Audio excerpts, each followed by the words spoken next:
Mais comment construire la paix sur des fausses communes? Comment construire la paix sans vérité ni réconciliation? Comment construire la paix sans justice ni réparation? Justice. Nous demandons justice pour les victimes du génocide congolais.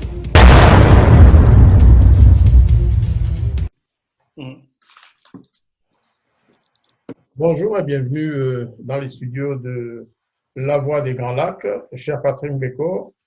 Aujourd'hui, nous allons parler de la question et la problématique posée par le rapport Mapping par rapport à l'impunité qui règne dans notre région, par rapport à tous ces criminels qui continuent à sévir.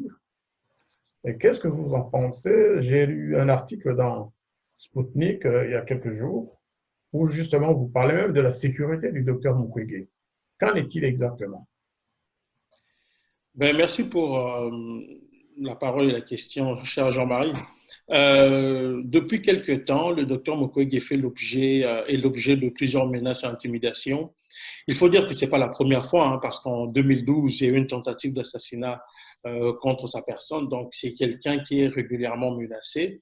Mais ces derniers temps, ces menaces ont pris de l'ampleur et elles sont récurrentes depuis qu'il a dénoncé le massacre qui a eu lieu à Kipupu, à l'est de la République démocratique du Congo, où se trouve d'ailleurs son hôpital. Et donc, depuis qu'il a dénoncé ce massacre en disant que ceux qui sont à l'origine de ce massacre sont les mêmes qui opèrent en RDC depuis 1996, on a vu des réactions d'abord qui ont commencé sur les réseaux sociaux et qui se sont étendues, parce que depuis un moment, on a aussi observé au niveau de son hôpital des visites très étranges des gens qu'on ne voyait pas auparavant. Et donc, et aussi, on a vu, comme je l'ai expliqué dans mon article, des réactions du côté de Kigali où un officier supérieur de l'armée rwandaise, en l'occurrence James Kabarebe, a nommément cité le docteur Mukwege. Donc, on a des raisons de croire qu'il y a des menaces qui pèsent sur sa vie parce qu'en insistant sur l'importance de Mapping Report, il pointe du doigt, en tout cas en direction des gens qui ont non seulement été cités dans le rapport, mais qui sont réputés avoir commis des crimes graves dans la région des Grands Lacs. Exactement. Moi, j'ai entendu d'ailleurs, j'ai suivi l'intervention du général Kabarebe sur, je pense que c'était à la télévision rwandaise. Il était en uniforme devant un parterre de jeunes Rwandais, des Itorés, comme on les appelle, certains dirigeants rwandais, où il a parlé expressément du docteur Mukwege. Il l'appelle Mukwege. Figurez-vous qu'il ne sait pas prononcer le nom du docteur Mukwege, qui est quand même un prix Nobel de la paix, un voisin. Et il a insisté sur ses origines tribales, en disant que c'était Mushi. Mushi, dans ce qu'on pense à Kigali, ça peut vouloir dire beaucoup de choses. Pourquoi doit-il s'intéresser aux origines du docteur Mukwege, au lieu de parler de lui en termes de prix Nobel de la paix, d'un combattant pour les droits des citoyens congolais, et en particulier un médecin qui soigne les femmes violées. Ça aussi, c'est inquiétant. À Kigali, on est habitué à ce genre de vocabulaire. Je vous laisse continuer, Patrick. Oui, mais ce que vous relevez est très important parce que en faisant allusion, expressément allusion à l'ethnie du docteur Mukwege, il envoie un message subliminal aussi, parce qu'il faut rappeler que les Mouchis, dans l'histoire de la région des Grands Lacs, sont des gens qui ont longtemps combattu les envahisseurs Tutsis qui venaient sur le territoire congolais. Et donc, cette allusion-là, on dit long, en fait, sur l'état d'esprit, non seulement de James, mais de l'élite dirigeante à Kigali, qui ne voit pas seulement le docteur Mukwege comme un médecin qui soigne les gens, qui guérit, qui voit aussi en lui le descendant de ces combattants qui, par le passé, ont à plusieurs reprises vaincu les envahisseurs rwandais, particulièrement Tutsis, qui s'aventuraient sur le territoire des Mouchis. Et donc, quand il fait allusion à cela, et comme vous l'avez bien dit, et je l'explique dans l'article d'ailleurs en vous citant, c'est que à chaque fois qu'ils ont fait allusion à ce genre de choses, il y a des sous-entendus importants qu'il faut prendre en considération. Donc, il faut que les gens comprennent, les gens qui vont vous suivre ou qui vont suivre cet échange, il faut que ces gens-là, toutes ces personnes-là comprennent qu'en faisant allusion à l'ethnie du docteur Mukwege, il pointe du doigt un adversaire farouche, quelqu'un qu'il faut peut-être neutraliser parce que par le passé, les ancêtres de cet adversaire-là, j'essaie de faire la métaphore par rapport, là je rentre dans la tête de James Kabarebe, bien entendu. Donc, cet adversaire-là doit être pris au sérieux parce que par le passé, ses ancêtres ont combattu les envahisseurs Tutsis qui sont venus dans la région et les ont vaincus. Et aujourd'hui, ce sont les descendants de ces envahisseurs-là qui déstabilisent l'Est du Congo et qui se retrouvent encore une fois devant un Mukoli qui est un Mushi, et donc qui est le descendant de ceux-là qui avaient vaincu leurs parents par le passé. C'est quelque chose, il y a une symbolique qui est très importante et qui est très importante et qu'il faut prendre en considération dans le rapport de force qui est en train de s'établir. Vous avez bien dit, vous avez bien fait de relever qu'il pouvait dire le docteur Mukwege simplement, le prix Nobel de la paix ou le médecin congolais, mais en insistant sur son ethnie, ça en dit long. Et surtout quand on sait que eux, les dirigeants actuels, l'élite dirigeante à Kigali, a l'habitude de dire que pour eux, l'ethnie ne compte pas. Ils le disent surtout pour le cas du Rwanda, mais on sait que quand il s'agit de parler du génocide, on rappelle que ce génocide n'a touché que des Tutsis, alors que des Hutus et des Tutsis ont été touchés. Donc la symbolique dans la parole est quelque chose de très important qu'il faut considérer dans ce qui est en train de se passer, surtout au regard des menaces qui pèsent sur le docteur aujourd'hui. Voilà, c'est beaucoup dire en fait, parce que rappelons quand même que une des premières victimes de l'attaque rwandaise sur Bukavu fut Monseigneur Christophe Munzirwa. Moi, je l'appelle, c'est un saint homme en fait, même si ce n'est pas encore prononcé au niveau de Rome. Mais Christophe Munzirwa est mort parce qu'il a parlé au nom des réfugiés rwandais. Exactement. Voilà. Et donc, une fois que Kigali l'avait identifié, c'était un homme mort. Et lui, il a été tué de manière très atroce par les militaires de l'armée patriotique rwandaise. Et donc, d'ailleurs, quand on prend l'exemple du Monseigneur, ça nous ramène encore à l'exemple du docteur. Tous ceux qui ont eu à dénoncer les crimes du FPR dans cette région ont eu des problèmes, soit ils ont été assassinés, ou on a essayé de les faire taire par tous les moyens. Le docteur Mukwege, vous allez remarquer que dans ses interventions, le docteur Mukwege ne cite jamais le Rwanda. Il ne fait même pas allusion à l'élite dirigeante. Le docteur Mukwege dit simplement, nous voulons que les recommandations contenues dans le Mapping Report soient mises en exergue, soient mises en application. C'est tout ce qu'il demande. Il ne dit pas autre chose. Mais l'élite dirigeante à Kigali se sent interpellée. Pourquoi? Justement parce que quand on regarde le Mapping Report, le Rwanda de Kagame aujourd'hui occupe une très bonne place dans les crimes graves qui sont répertoriés dans ce rapport. En fait, ce qui est du rapport Mapping devrait précisément se poser cette question-là. Pourquoi, lorsque le docteur Mukwege et tous les autres, pourquoi certains, dans un colloque à Paris, par exemple, le 9 mars dernier, pourquoi lorsque nous avons parlé du rapport Mapping, Kigali s'est levé à crier au génocide, plutôt au négationnisme, etc., alors que, par exemple, comme vous l'avez si bien dit, le docteur Mukwege n'a jamais cité le Rwanda. Il cite les auteurs des crimes rapportés dans le rapport Mapping. Et donc, voilà, tout à fait. Qui se sent morveux se mouche. Ça veut dire que Kabarebe, Kagame et les autres, ils sautillent lorsqu'on parle du rapport Mapping parce qu'ils savent ce que ça veut dire, parce qu'ils savent que c'est eux qui sont responsables de tous les crimes dénoncés dans le rapport Mapping. Il est important de rappeler qu'ils ont tout fait pour bloquer la publication de ce rapport. Tout à fait. C'est un détail important. Parce qu'en suivant l'interview de James Kabarebe, il dit qu'ils n'ont pas commis de crime au Congo, que le Mapping Report, c'est n'importe quoi. Il faut rappeler une chose, en tout cas. De tous les rapports sur les crimes commis dans la région du Grand Lac, 2 ont documenté de manière très claire les crimes qui sont commis dans cette région depuis 1990. C'est le rapport Gersony et le rapport Mapping. Il y a eu d'autres rapports, bien entendu, mais le détail, le sens du détail que l'on voit dans le Mapping Report, on n'a pas vu ça dans d'autres rapports des Nations Unies. Et donc, quand à Kigali, on s'agite, c'est parce qu'on sait qui sont pointés. Et il faut rappeler aussi que les noms, parce qu'il y a une partie du rapport qui a été gardée secret. C'est pour dire que l'enjeu autour de ce rapport est énorme et fondamental. Et le Rwanda n'a pas intérêt aujourd'hui, le Rwanda de Kagame n'a pas intérêt à ce que ce rapport-là, à ce qu'on remette le rapport sur les rails, parce que si on remet ce rapport sur la table, c'est l'élite dirigeante qui va avoir des problèmes, c'est des procès peut-être qui pourront arriver un jour, surtout quand on sait qu'en 2012, en 2013, un responsable américain avait dit tôt ou tard, il faudra que des gens à Kigali se retrouvent devant la Cour pénale internationale. Donc tout ça, en tout cas à Kigali, sème la panique. Et donc, puisque c'est un régime qui est toujours très violent, mais le seul moyen que l'élite dirigeante peut avoir comme réaction, c'est de menacer. Mais le docteur Mukwege, encore une fois, ne s'est pas adressé à l'élite dirigeante. Le docteur Mukwege a simplement dit, il y a un rapport des Nations Unies, il y a des recommandations par contre, qu'il faut appliquer. Et c'est ce qui dérange, et comme vous l'avez dit, qu'ils se sont morveux sous mouche. Cela soulève la question de l'impunité, Patrick, parce que effectivement, on a des militaires, des civils qui ont participé à ce genre de crimes de masse, à ces crimes contre l'humanité et même, comme l'a dit justement la commission qui a fait le rapport, à des actes de génocide. Oui. Est-ce que vous pensez qu'un jour on aura la chance que ces crimes-là soient effectivement poursuivis et punis comme cela se doit? Est-ce que les victimes auront vraiment droit à la justice un jour? Vous savez, c'est difficile de jouer au prophète, mais je crois qu'il faut garder espoir. Il faut garder espoir. Et vous savez, moi, je fais le lien, c'est d'avoir un regard global sur tout ça.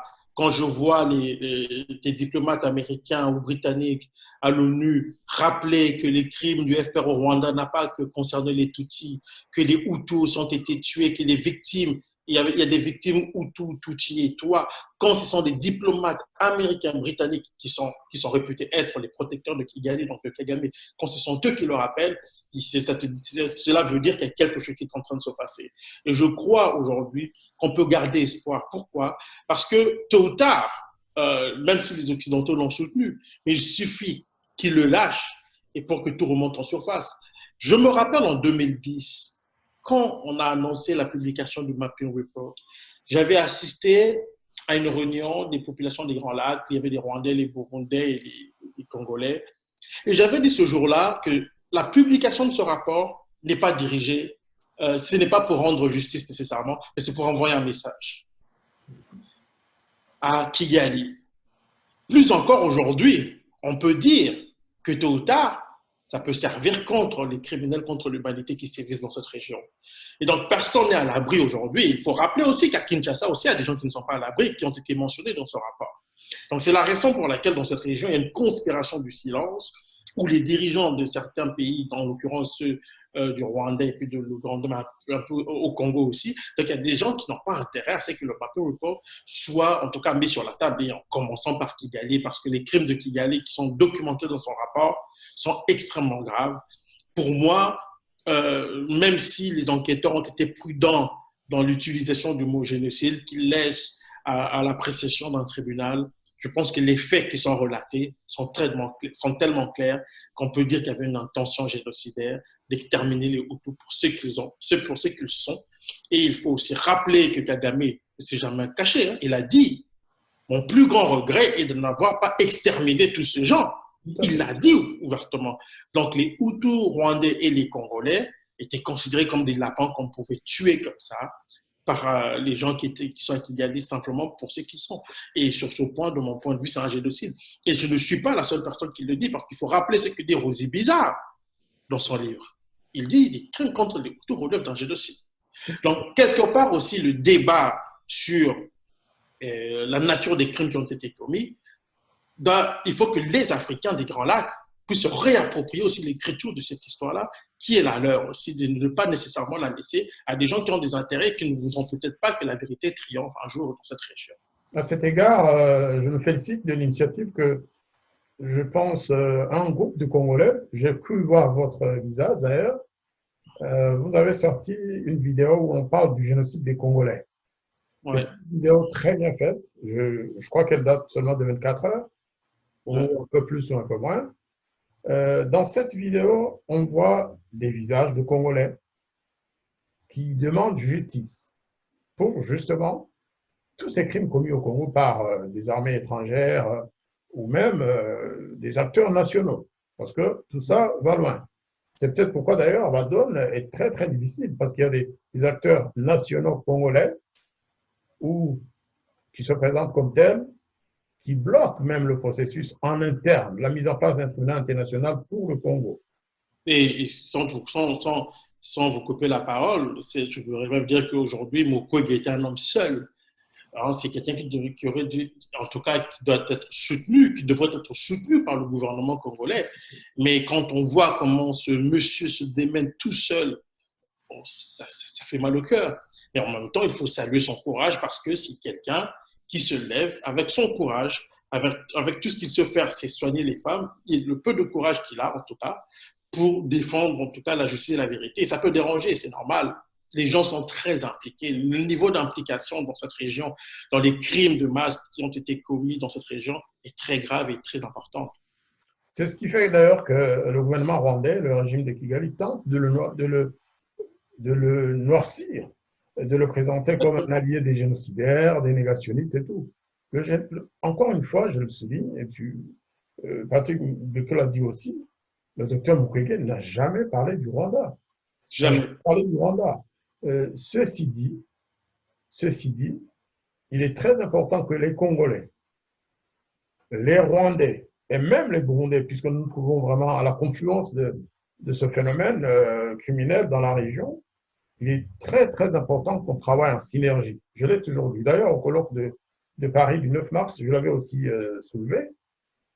Il y a des victimes congolaises tuées par les mêmes acteurs, des victimes rwandaises tuées en même temps que les victimes rwandaises. Il est important que les victimes puissent agir ensemble, si possible, agir en synergie et éventuellement faire pression précisément grâce à des personnalités ayant un certain poids politique ou diplomatique dans le monde pour que le dossier du tribunal international sur le mapping soit réellement pris au sérieux. Il faut qu'on travaille en synergie. Il y en a qui ne veulent pas pour des raisons, je pense, d'incompréhension. Il y a des Rwandais qui se méfient des Congolais, et vice-versa. Mais je crois qu'on n'a pas de choix, on n'a pas d'alternative. Les victimes congolaises et rwandaises doivent se battre ensemble pour que ce dossier aboutisse. Sinon, nous sommes tous perdants. Sinon, on va jouer sur la fibre nationale pour détourner l'attention, en fait, des véritables combattants. Les combattants de la justice, les combattants pour la liberté de nos peuples. Si vous avez des éléments à ajouter, Patrick Bekele, vous avez la parole. Je suis totalement d'accord avec vous. Moi, je pense que la preuve, les gens sont appelés à travailler ensemble. Moi, ça fait plusieurs années que je milite pour je milite beaucoup pour un rapprochement entre les communautés d'abord, parce que Congolais, Rwandais, Burundais, les gens sont appelés à vivre ensemble. Nos pays d'origine ne vont pas se déplacer parce que nous avons des soucis. Et par-dessus tout, au regard de l'enjeu actuel de la justice et de la vérité. Mais les victimes ont intérêt à travailler ensemble, puisque ce sont des victimes. Toutes sont victimes. Toutes ces personnes-là ont été martyrisées par les mêmes personnes.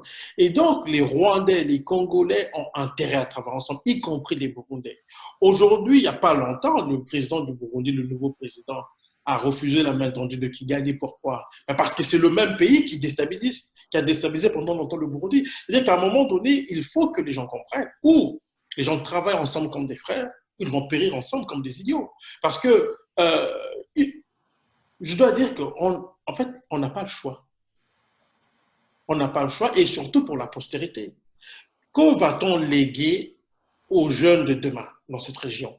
On va leur léguer une région éclatée avec des populations qui se regardent en chair de faïence?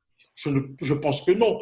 Il faut un sens de responsabilité, surtout au niveau des leaders d'opinion, des leaders politiques, des leaders religieux. C'est fondamental, c'est très important. Moi, quand je regarde un Rwandais, je vois un Africain, je vois un être humain, quelqu'un qui a le même sang rouge qui coule dans ses veines comme moi. Donc, la politique ne doit pas diviser. On a vu les conséquences de l'instrumentalisation ethnique ethnique au Rwanda, ce que ça a causé. On a vu ce que ça cause en RDC aujourd'hui, entre les Congolais même à l'intérieur. Et on voit ce que ça cause aujourd'hui dans la région des Grands Lacs. On ne peut pas continuer comme ça. Et il faut avoir le courage, il faut qu'il y ait des gens, que ce soit du côté congolais, en tout cas du côté rwandais, congolais, burundais, mais je dis beaucoup plus du côté congolais. Pourquoi? Parce que Les Congolais ont tellement été martyrisés qu'ils se sont beaucoup braqués, Je comprends ça. Mais en même temps, il faut dépasser les passions et gagner la raison. Et si on veut que la situation change dans cette région-là, il faut que les gens se mettent ensemble. Parce que ceux qui tuent, eux, se mettent ensemble. Vous avez pleinement raison. D'ailleurs, j'en profite aussi pour, disons, lancer un appel à mes frères congolais qui me comprendront bien. Lorsque certains Congolais disent les Rwandais, Baza Oussala Boy, Basali Boy, quand ils disent ça, en mettant tous les Rwandais dans le même sac, je pense qu'ils rendent service en premier à Paul Kagame, en fait. Exactement. Kagame ne voudrait pas que quelques Rwandais ou un groupe de Rwandais ou des Rwandais qui souffrent de son régime puissent travailler avec les Congolais. Donc, il souhaite que les Congolais détestent tous les Rwandais globalement. Et ça, c'est une erreur de stratégie. Ceux des Rwandais qui ont souffert du régime de Kagame, qui continuent à souffrir du régime de Kagame, dont les parents ont été massacrés au Congo ou sont massacrés aujourd'hui, y compris d'ailleurs, je veux dire, c'est dans toutes les ethnies. Vous savez, Kizito Mihigo, le chanteur rwandais, ce n'était pas quelqu'un qui était contre le Congo. Au contraire, il souffrait beaucoup de toutes ces guerres. Kagame l'a tué. C'était un Tutsi comme lui. Mais ça ne veut pas dire que tous les Tutsis soutiennent Kagame dans ses aventures congolaises. Que tous les Rwandais soutiennent Kagame dans les massacres qu'il commet au Congo. Donc, il faudrait peut-être aussi, entre frères, éviter de mettre tout le monde dans le même sac. Tous les Rwandais ne sont pas des pro-Kagame. Il faut que les gens le sachent. Ça, c'est très important à peut-être rappeler de temps en temps pour qu'on puisse justement aller vers la voie de la synergie que nous appelons de tous nos voeux. Moi, je le rappelle tout le temps parce que je sais que l'absence de nuances, la complexité des enjeux, c'est la raison pour laquelle j'ai dit tantôt qu'il ne faut pas que le ressentiment prenne le dessus sur la raison. Moi, je vois des Rwandais, vous savez, je m'intéresse à la région des Grands Lacs, j'ai beaucoup écrit, je connais beaucoup de Rwandais, des Burundais et tout ça, mais j'ai vu, moi, des Tutsis qui m'ont dit, y compris les gens du FPR, moi j'ai serré la main des gens qui ont tué au Congo et qui m'ont dit, j'étais jeune, voilà ce qu'on m'a demandé de faire. Et je comprends, sans justifier, je comprends. Et j'ai vu des Rwandais qui ont été tués, qui ont perdu tous les membres de leur famille, comme des Congolais qui ont été tués par les mêmes personnes qui ont exterminé les familles de ces Rwandais. Et donc, à un moment donné, nous devons, surtout, et c'est la raison pour laquelle, en tant que Congolais d'origine, j'insiste sur notre responsabilité de comprendre que, tous les Rwandais, comme vous l'avez dit, ne sont pas des pro-Kagame, qu'il y a beaucoup de Rwandais qui souffrent, y compris des Tutsis. Moi, j'ai vu des Tutsis dans des situations intenables, qui sont devenus otages de la politique de Kagame, et en même temps, ils ne peuvent pas se tourner vers les autres Rwandais ou les autres Congolais parce qu'ils sont regardés avec méfiance. Du coup, ça devient compliqué pour eux, alors que ce sont des gens qui sont des victimes. Au même titre que les Congolais, au même titre que les Hutus, au même titre que tous les Rwandais, toutes les populations des Grands Lacs qui souffrent aujourd'hui. Et c'est la raison pour laquelle, moi, je sensibilise et j'appelle toujours les Congolais à la raison.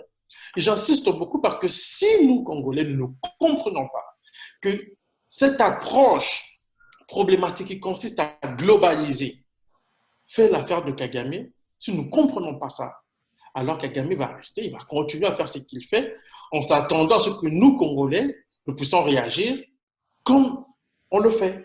Et c'est ça qui est dangereux. C'est-à-dire qu'on va devenir des alliés objectifs du régime criminel qui est Kigali. Et ça, nous ne pouvons pas jouer à ce jeu-là. C'est la raison pour laquelle, j'insiste encore une fois, même que les compatriotes qui vont suivre cet échange, qu'ils comprennent qu'il faut que la raison prenne le dessus sur les ressentiments. Je comprends, ça fait mal, on a perdu des gens, et ceux qui sont rentrés en RDC, d'Uvira jusqu'à Kinshasa, ont massacré sur leur passage des Congolais, mais aussi des Rwandais. Chez eux, ils continuent à massacrer les Rwandais sans distinction d'ethnie, même s'ils disent que les ethnies n'existent pas. Donc, nous sommes devant un système criminel qu'il faut combattre. Et pour cela, il faut une synergie entre les victimes, une synergie entre ceux qui ne se reconnaissent pas en ces gens-là et qui veulent voir la région des Grands Lacs changer à jamais. Très bien, j'en profite pour d'ailleurs annoncer à nos téléspectateurs ou à nos auditeurs que cette tribune, La Voix des Grands Lacs, travaille en partenariat avec la tribune franco-rwandaise. On l'a mise en place, on l'a créée, d'ailleurs, en premier aussi pour donner la parole à des Rwandais, des Congolais, des Burundais, pour parler de notre région, pour parler des problèmes de notre région, et pour essayer ensemble de trouver au moins des bribes de solutions ou tracer des voies vers la recherche des solutions.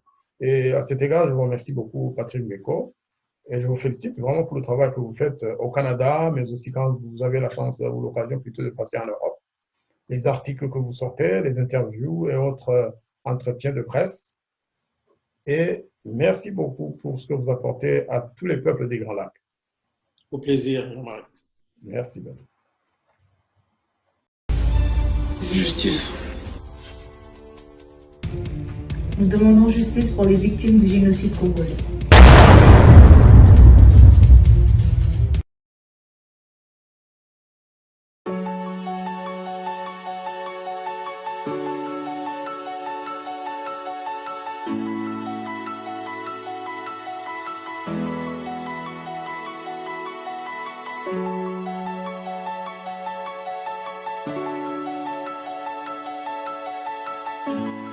Mais comment construire la paix sur des fosses communes? Comment construire la paix sans vérité ni réconciliation? Comment construire la paix sans justice ni réparation? Justice. Nous demandons justice pour les victimes du génocide congolais.